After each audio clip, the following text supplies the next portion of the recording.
Hey everyone, welcome to Creative Union Yoga. You know it. We are doing downward dog yet again, this time creative posture play. So this is part of the creative posture play series where we'll start to explore some different variations in downward dog, have a little more fun, get our tails wagging, walking the dog, all that lovely, lovely good stuff.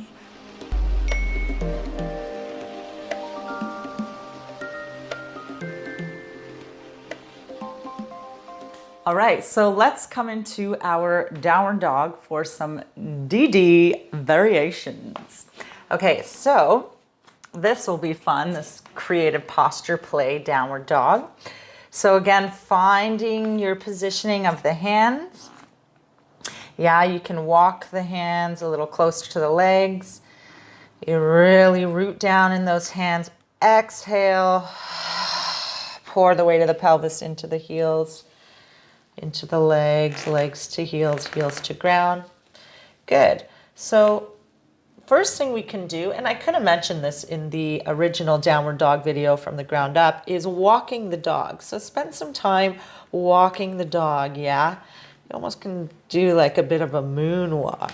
Slide and lift. So I can slide one foot, sliding my left foot along the ground, and as it comes towards the back, I'm going to pop that right heel and then place that left foot on the ground, slide the right foot, pop the left heel.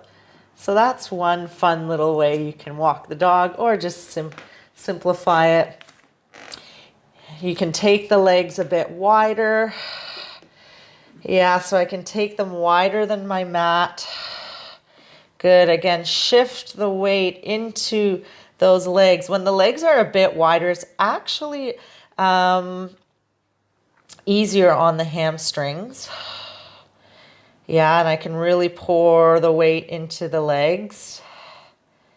Good. And I can really free up my hands. And then I can walk my feet closer together. What does that feel like? Good, and then taking them wide again. Yeah, so walking, walking, walking those feet. Oh, walk the dog. Walking the dog, yeah. Narrow and wide. Good, take breaks as you need them as we play around here in downward dog. So yeah, at any point if you need to come down, maybe do a bit of cat, or just resting in child's pose. Good, good, good. Yeah, so those are two things you can come to, or actually something else, a counter pose, and I'll mention it now and then you can go to it at any point, is coming onto the belly. And I can bend the legs and rock them side to side. So those are some options you can take as I walk us through some fun, creative ways in downward dog.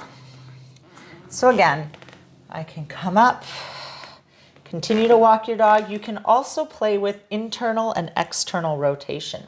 So I can, and when I rotate, it's not just the feet, I'm thinking of rotating right from the hip joint. So where the thigh bone and the pelvis meet. Yeah. Internally rotate, externally rotate. Yeah. Even if I take the legs wider and internally rotate. When I internally rotate, I'm actually opening up the back of the sacrum or the back of the pelvis. Yeah. So freeing up and opening up the joints, the sacroiliac joints, so where the sacrum and the pelvic, those two pelvic bones, big pelvic bones, the ilium meet. Yeah, good. You can also play around with shifting your weight. Again, much like we did in the from the ground up video, where you shifted the weight of the pelvis towards the heels and then onto the hands. So I can do this lifting up the heels in one downward dog. And again, I can do that one foot at a time.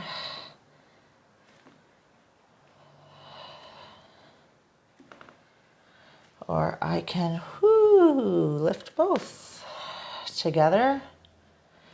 See if you can move on that exhalation. So the more I exhale and pour that breath and weight into the bones, the more stability I gain, and perhaps more ease in the movement. Good. Fantastic. Good, good, good. So the next little variation we'll do is three-legged dog. So this one is quite fun. Again, you might need some time to free up the hamstrings. If the hamstrings are tight and you want to do three-legged dog, you can most definitely do it at the wall or at the chair. So any of these variations can be done on the chair or at the wall, okay? Or on the forearms. All right, so any of those modifications you can take. Good. So in three-legged dog, I come back up into my downward dog. And I'm going to exhale and pour the weight through whatever foot I choose as my supporting foot. Really plant that foot, spread the toes, feel that whole footprint. And then I'm going to take the other leg off. Yeah. Good. And lower. So I can spend a bit of time on the one side. Exhale, press that supported foot into the ground. And then also think of lengthening in the leg that's coming up towards the ceiling. So think of that thigh bone lengthening away from the pelvis as you plant the foot that's in the ground. Keep breathing.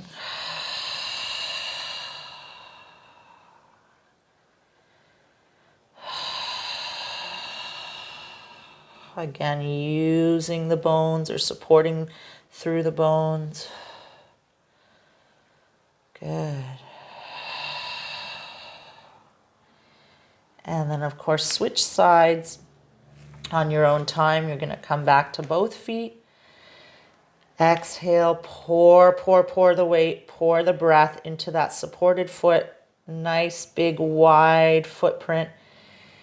Exhale, pour. And then lengthen the thigh bone away from the pelvis of the leg that's elevated.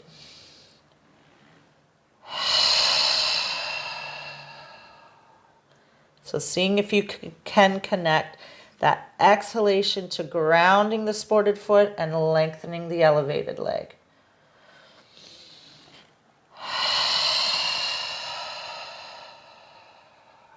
Good.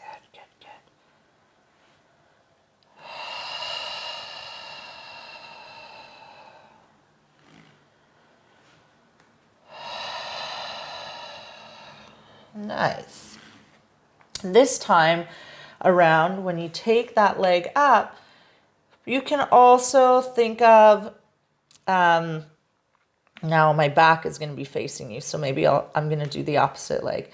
So I'm going to do the left leg coming up. So when the left leg comes up, I can open up the pelvis, rotating the pelvis towards the elevated leg. And I'm going to keep my hands planted, that grounded foot, that supporting foot grounded, and lengthen that elevated leg up towards the ceiling or towards the wall, wherever your height is. Good.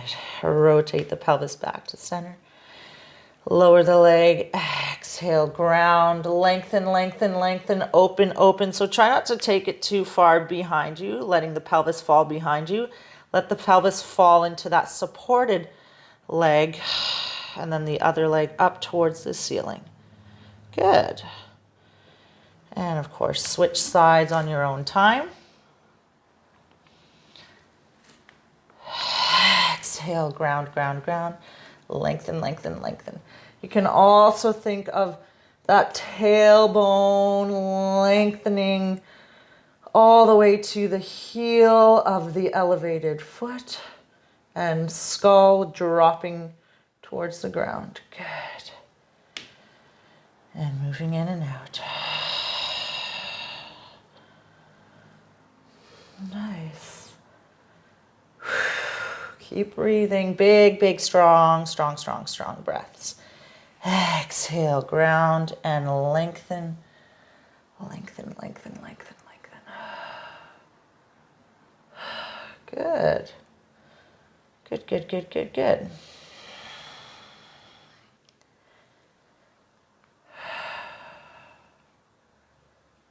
Awesome. And of course, take the breaks as you need them.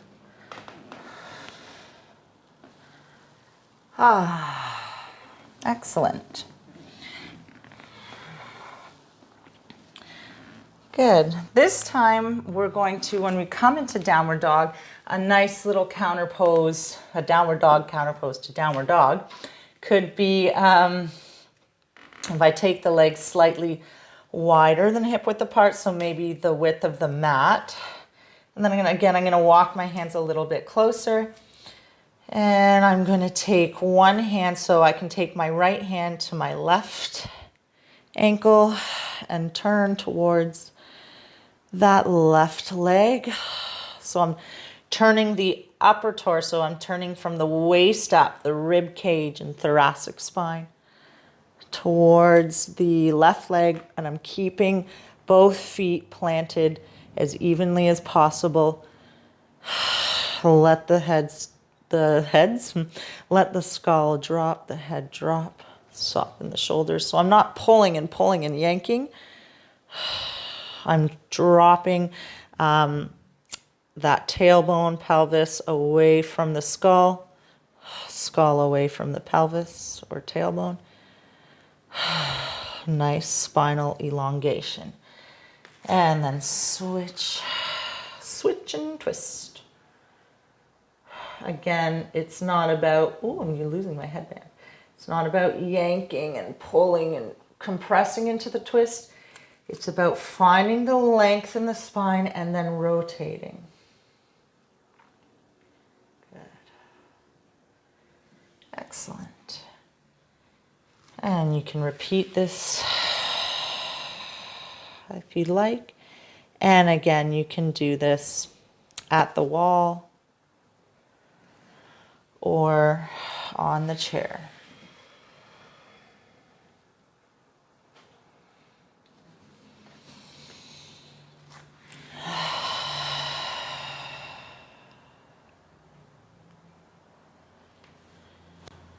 Good. And lower on your own time. You can take that little break in child's pose.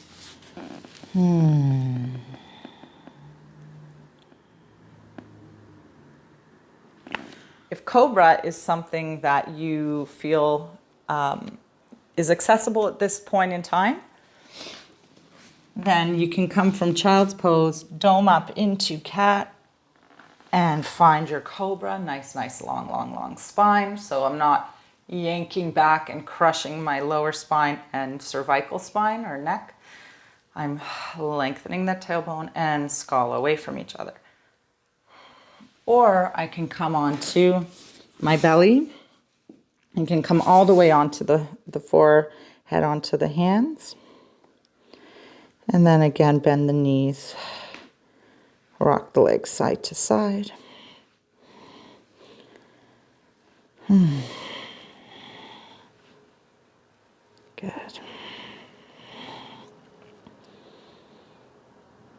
Or if you want to do a back bend, you can come onto the forearms.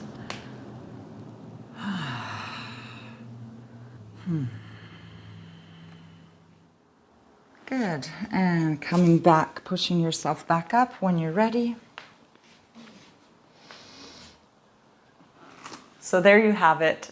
A little bit of creative posture play in downward dog, all sorts of fun things you can do.